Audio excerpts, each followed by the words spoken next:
Hey, good morning, CEFC. During this season when things are just kind of different, like we've been talking about for many, many days now, I was thinking about what might be helpful for you. And I think one huge step that we can all take together is just being wise about ways that we can avoid stepping into sin. Now, I caution this a little bit because I think there's a risk that we would spend so much time looking inward that we can get caught up on what's on the inside and forget to look outward to Christ.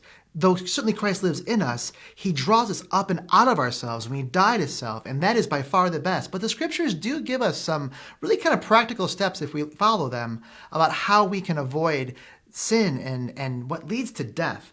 And one of those best examples I can think of is in James chapter 1, starting at verse 14. I'll read it for you now. But each person is tempted when he is lured and enticed by his own desire.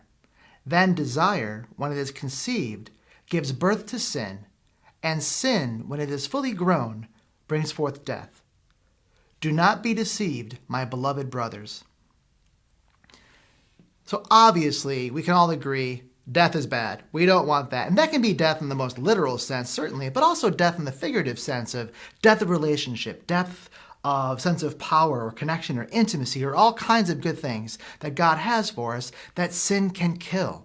Now, certainly, God can forgive sin through Christ, but how much better to not sin in the first place? And I think that's the key he's given us here, is that sin is not the first step, it's desire.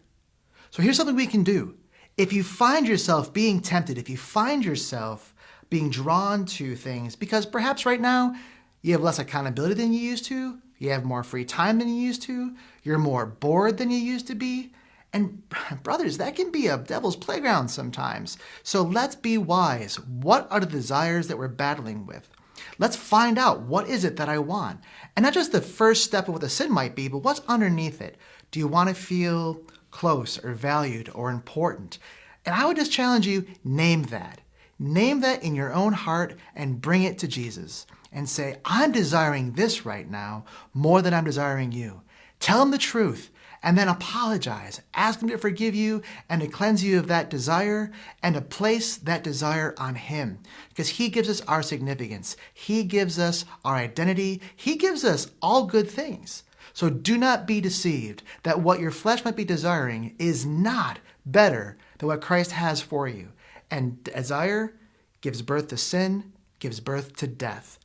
Let's not even go down the path and cut it off at the chase as soon as we can. I'm with you, I'm for you, and Christ loves you and is for you, and I pray that you are persevering in these times. God bless. We'll see you soon.